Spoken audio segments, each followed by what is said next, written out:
All right. So this week I am solo. Jared and Elijah both were not able to make it. So, which is fine. I'm going to do this case study on my own today and just kind of do it more of a read along format, you know, ask myself the questions, kind of talk through what my thoughts are and go from there. Um, Said a prayer right before starting up, so we're good to go. So this week we have a case study that is called Trouble at Home. And basically from reading through it, we find that this gentleman, Lars, is trying to be a good husband and father. He was running into some issues, felt like the family wasn't going in the right direction, wasn't communicating well with his spouse, and she had made some comments recently that made him nervous. Is there a divorce coming? Is what's happening? And towards the end of it says, deep inside, Lars knew he was part of the problem, and that the contention he felt was hurting Hanny and the children. He just couldn't see any way forward. One of the first questions is, this is a one-sided telling of a story from Lars' point of view. What might he be missing in the story? What might be keeping him from discovering what he is missing? So it's being told from the husband's aspect of, he feels like he's failing, he's not communicating well, and he's this big part of this and what's going on. And what we don't see is there's always takes two to tango, as they say. So if he's running into issues in the marriage, there's also another side to that story. And basically, we can see that he is taking it really on himself to make things right, when in reality, what might be keeping him from discovering what he is missing is his own, you know, not necessarily blindness, but his own. He's so quick to judge himself and to come down on himself that he might not be seeing the wife's part that to play. He's the type of guy that he is willing to, you know,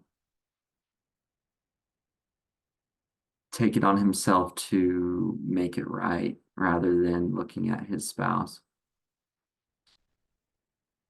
The question two, it says, it seems pretty harsh for Hannies to stop loving such a great guy, as is often the case in contingent situations. Both of these stories, stop loving and great guy, are likely not a complete picture. What other thoughts might make these stories more true or more complete? I don't feel like you ever really stop loving someone, right? I mean, marriage is something that you fight for day in and day out, and you put forth effort into it each and every day, and you reap what you sow. If you're not sowing it, then you're not going to reap it. And I feel like that's pretty spot on in Lars' situation. Is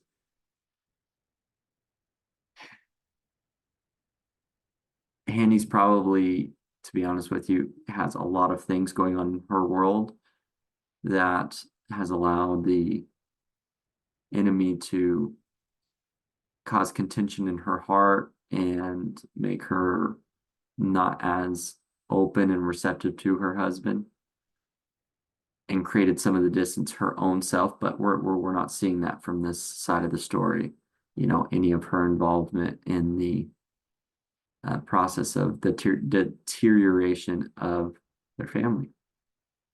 So the other thoughts would be,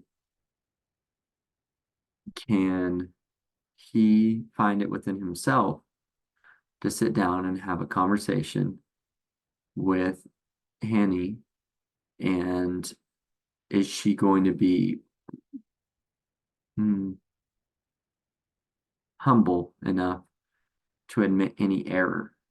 And if on her part, and if that's not the case, then the compromise won't come to, and it's doomed from where it's at right now. Because you, in this situation, Lars and Hanny are going to need to come to a compromise. You can't compromise one-sided. That's just laying down and giving up. So if that's something he wants to do, then that's his choice. But they need to come to a compromise. And then if you were Lars' friend and he told you this story, how might you seek to help him? It might be tempting to simply side with him, feed his ego, and agree that Henny must be crazy to be head over heels in love with to not be head over heels in love with him. Would that help Lars? Why not? No, I think siding immediately with him isn't going to bring any help to him, nor is it going to solve the root cause of this. So what really needs to happen for what his friend ought to do is give him some guidance on a friendly level and say, hey, I've noticed these issues. If she's saying she's not loving you, or she's saying, oh, this is going on. Yeah, I hear you that you probably have some stuff you need to get figured out, but she also needs to be part of that conversation and have some involvement there. Because if not, then that ultimately, it's not a who's right, who's wrong. That's probably the thing. If you're coming from this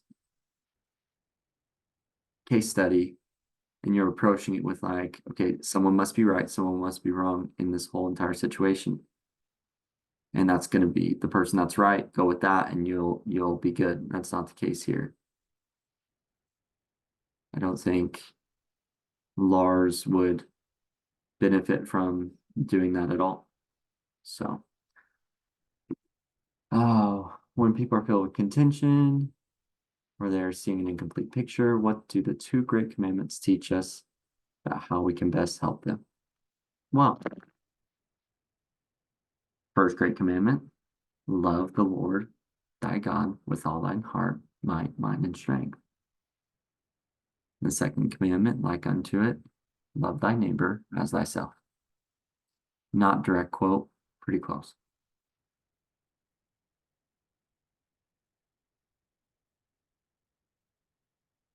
Loving someone is an interesting thing.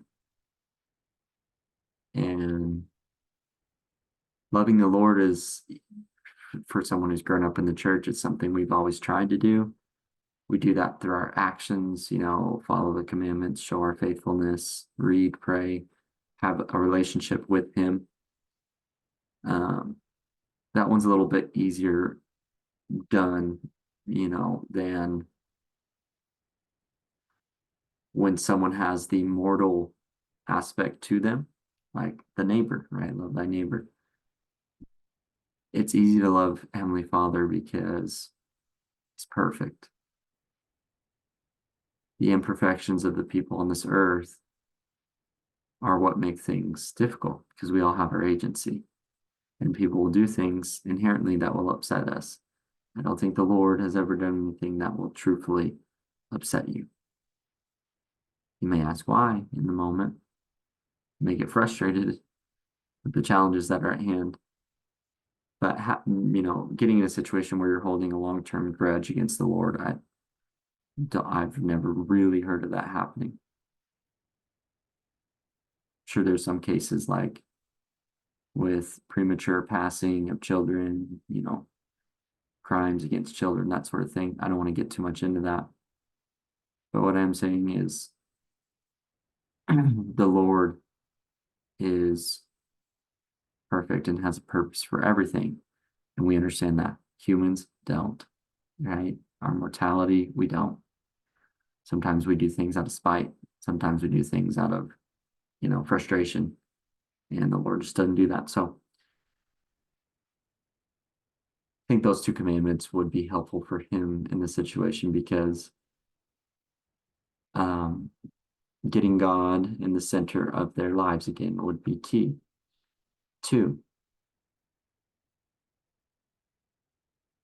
going back to square one with Hanny and saying, hey, we've loved each other at one point in time. We're obviously in a difficult situation right now, but I'm willing to make it work if you are. That's the most loving thing you probably do is give them the opportunity to make it right. If she doesn't at that point, you can hang your hat on that, right? So there's that. And then we're going to come over here and look at number 2.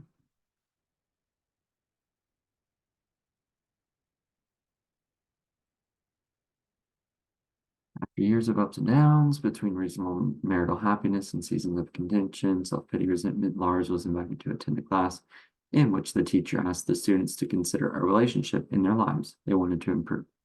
Lars naturally thought of Hanny. The teacher then asked the students to ask a few questions about the relationship. What are this person's needs, objectives, and challenges? How am I a problem for this person? How can I be more helpful to this person? How will I be able to measure and know that I'm actually being more helpful? Lars' answers to these questions surprised and humbled him. While he felt that he and Hanny communicated fairly well, he had to humbly recognize that he didn't understand her needs fully, what she wished to achieve in her life, or the challenges she was facing. Furthermore, the answer to how am I in the problem came to his mind quite easily. I feel like you don't really listen to me, and 2, feel like I'm alone in the management of the household. What troubled Lars most was that he realized, taking more offense, Lars didn't know.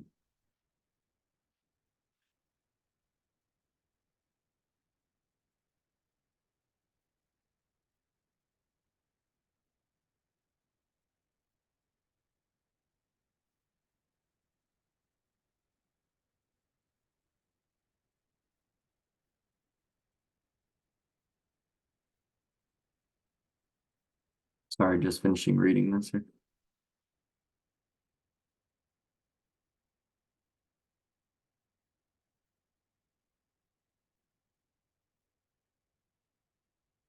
All right. So why were the questions asked in Lars' class so powerful in changing his feelings towards Hani? And that's the thing. It's pride, you know. It's the ability to look outward before looking inward that we are all hardwired with, you know.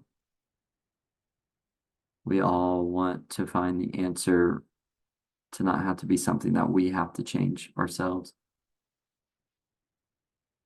So that's what I would say is that's why they're the most powerful, because they were pride daggers. What am I doing wrong? Where can I improve? Why am I not listening well? Those sort of things. The questions invited Lars to see things in a new light. Are there principles in this course or other truths that could have helped Lars open his heart to his kind or to this kind of change sooner? Yeah, 100%. I mean, honestly, that case study about the young lady who was trying to go out to the bar, or I'm sorry, who was a coworker, and they invited her to drinks, and she said something to somebody, and they're like, "What is some rich Mormon girl gonna know how to talk to me or do something for me?" That aspect of the way that person responded and how she was able to respond and end up doing really well, that feeling or what she was able to do is what would apply right here. Just being able to look past the here and now and uh, look just beyond for their sake. That's how I'll put it. You look beyond for their sake. at your expense. I'll even add more to it, at your expense, right? Because those things hurt and they stink. But if you do that, you're likely to flourish in your relationship. What have you? How do these same principles apply or not apply in a corporate or political setting in which people are struggling to get along? Same thing, pride. That's 100% a main issue in most workplaces will be, I'm right, you're wrong. And here's why. And they could be so far off base, but if they're that type of person, they have that pride cooking along with it, then, it doesn't matter if they were right on or not, they're going to say that they are. So anyways, that's kind of going over the case study for this week. I hope being by myself doesn't affect, the grade at all or anything. I reached out to the crew. Seems like everyone's busy this week, but yeah, I just wanted to go over that case. I felt like I should still do it no matter what. Lars has some work ahead of him, man. And if you're not going to do that for your kids and your wife, at least do it for yourself. Do it for yourself at that point. So anyways, I appreciate you and have a good day.